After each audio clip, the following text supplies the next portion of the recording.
12시 많은 참여 바랍니다.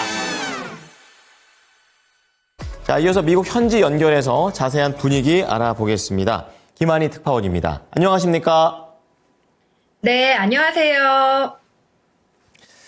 네. 자, 어제 이제 CPI가 중요하다 이렇게 또 말씀을 해주시는 가운데 뉴욕 증시가 조금은 관망세의 흐름을 좀 보인 모습입니다. 혼조 마감했는데요. 세부적인 내용 어떻습니까?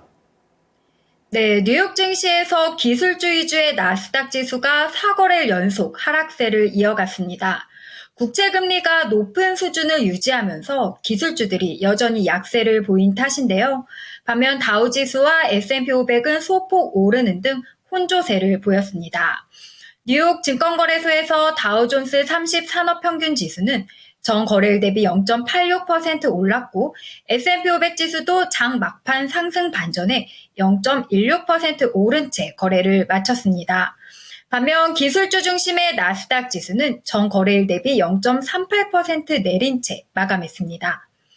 국제금리가 높은 수준에 머물면서 기술주들은 이날도 대체로 약세를 보였는데요.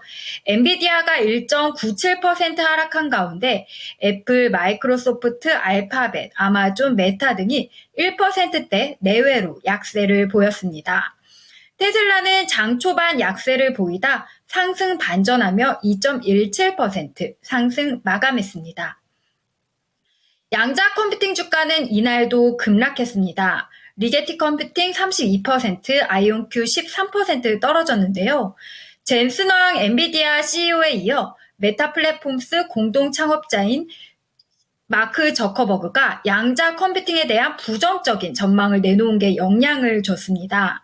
그는 지난 10일 유명 팟캐스트인 조 로건의 팟캐스트에 출연해 진정한 양자 컴퓨터 전문가는 아니라고 운을 뗐지만 내 판단으로는 양자 컴퓨터가 매우 유용한 패러다임이 되려면 아직 갈 길이 꽤 멀다고 언급한 겁니다. 특징주로는 코로나19 백신 개발사이자 신약 개발사 모더나가 매출 전망치를 하향 조정 후 이날 16% 급락했습니다. 모더나는 이날 샌프란시스코에서 열린 JP모건 헬스케어 컨퍼런스를 맞아 발표한 수정 사업 전망에서 2025년도 매출이 15억에서 25억 달러에 달할 것으로 추산한 겁니다. 이는 작년 9월 발표한 매출 전망치 25억에서 35억 달러 대비 10억 달러 하향 조정된 수치입니다. 도널드 트럼프 대통령 당선인의 취임을 일주일 앞둔 가운데 트럼프 당선인이 설립한 SNS 트루스 소셜의 모회사인 트럼프 미디어 앤 테크놀로지 그룹 주가는 21.5% 급등했습니다. 트럼프 당선인은 다음 주 월요일인 20일 취임식이 열립니다. 자, 이날 시장의 방향성이 애매한 가운데 인플레이션에 대한 우려가 조금 더 부각되고 있습니다. 시장에서는 금리 인하를 원하고 있는데 오히려 금리 인상이 될 수도 있다라는 얘기들도 속속 나오는데요. 어떻습니까? 네, 이번 주 투자자들이 인플레이션 지표를 기다리고 있는 가운데 미국 소비자들의 3년 후 인플레이션 전망치가 상승한 것으로 나타났습니다.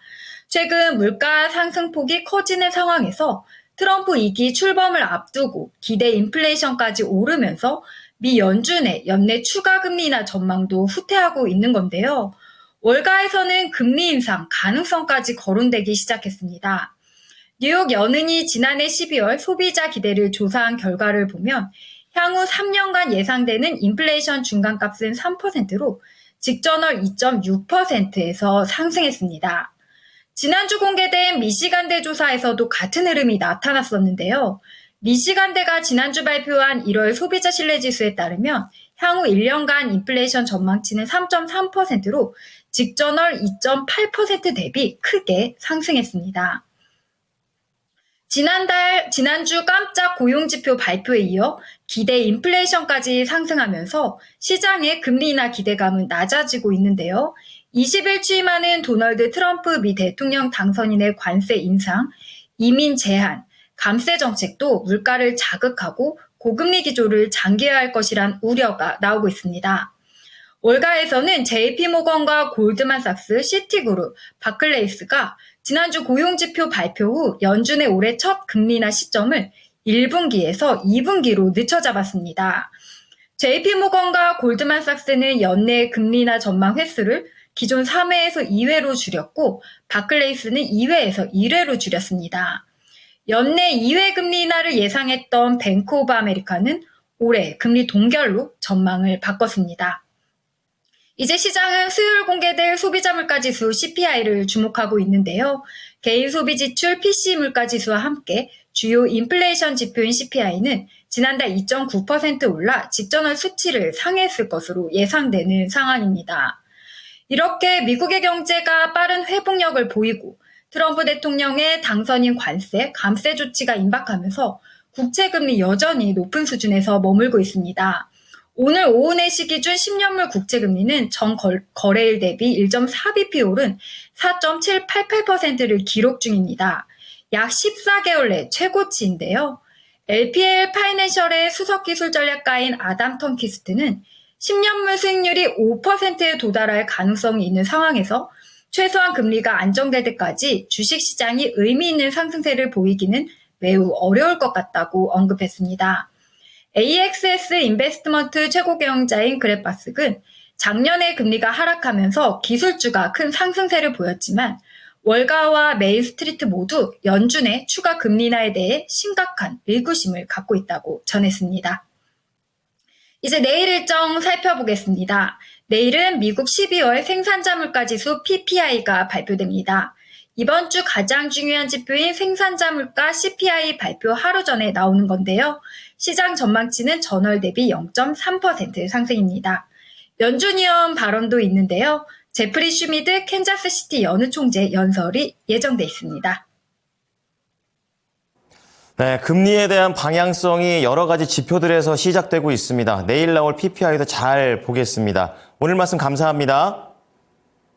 네, 감사합니다. 지금까지 모닝인 뉴욕이었습니다.